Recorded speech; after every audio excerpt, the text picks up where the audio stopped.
Parang naalala ko yung 3 taong nakalipas. Kaya dati akong nagtatalumpati. Ako ang nagbibigay ng mga plataforma. Ngayon parang naalala ko na ang sarap talaga na humarap sa inyong lahat. Dahil ito pong barangay San Pablo at ang 28 barangay ay talagang sumusuporta lagi sa mga posisyon. Bakit sinabi ng 28? Kasi yung Santa Ana hindi nakasuporta sa atin. Kaya, 29 po tayo. Magandang gabi, magandang Pinoy!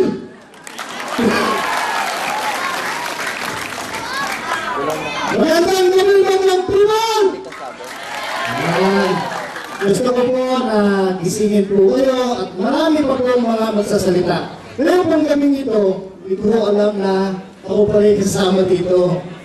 Na sabi ko nga, makikinig ako ng mga plataforma, mga kandidato na umaharap sa inyo.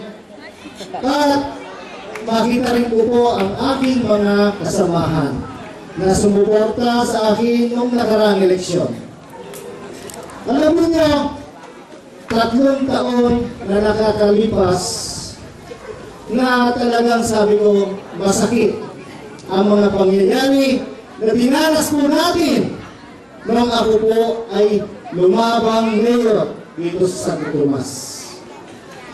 Alam niyo, hindi ko po may alis sa aking isipan ang mga pangyayari kung bakit po tayo po ay hindi nagwagi. Ang sasabihin ko ay magsila. Alam po natin at alam po ng partido namin na tayo at kami ang minilal ng tao. Alam po natin yan. Ang dahilan lamang po ay dahil ang makinarya nila noong bago 3 days before the election ay talaga pong lumakas sa mga barangay. Alam niyo ba ho, na lamang lang mo sa akin noong ako'y tumakbo ay 1,500 plus. Pero ang bumoto lamang po noon sa halip, ang botante po noon ay 55,000.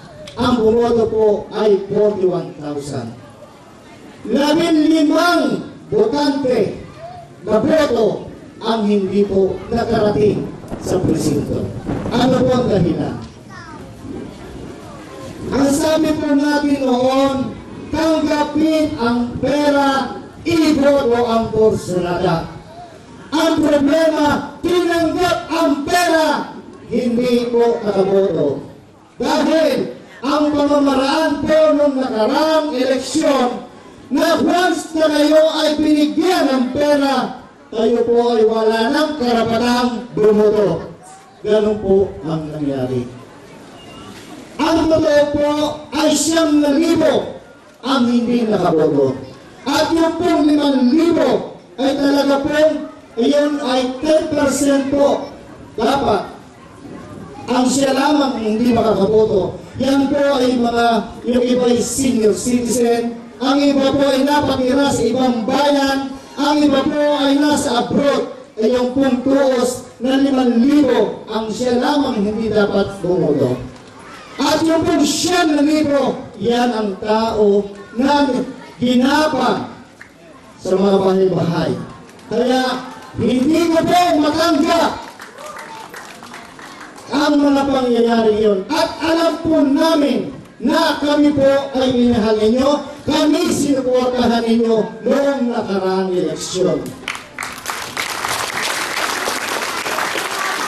At pangitang-pangita po naman, sa dami po na nandito ngayon, kayo po ang nagtitiwala lagi sa amin. At ngayon po ang aming pinagtitiwalaan. Yan po mga bagay na yan ay sinasabi ko.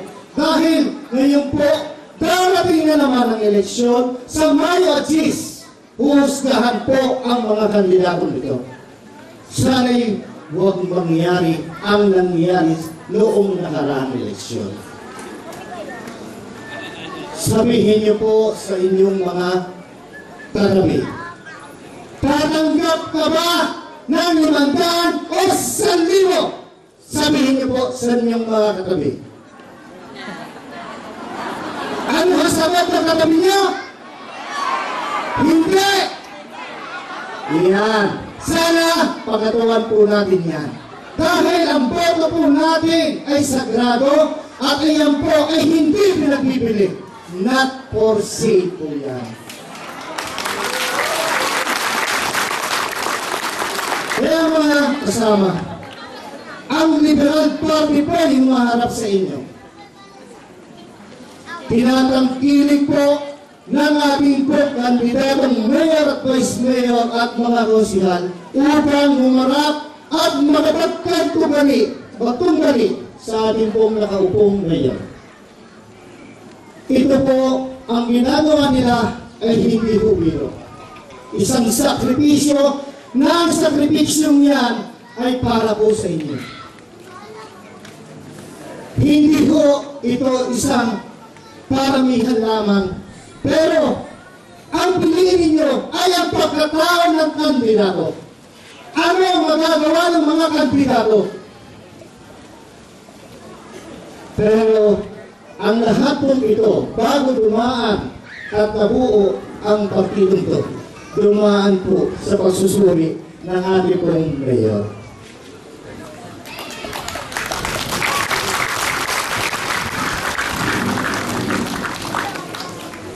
Yung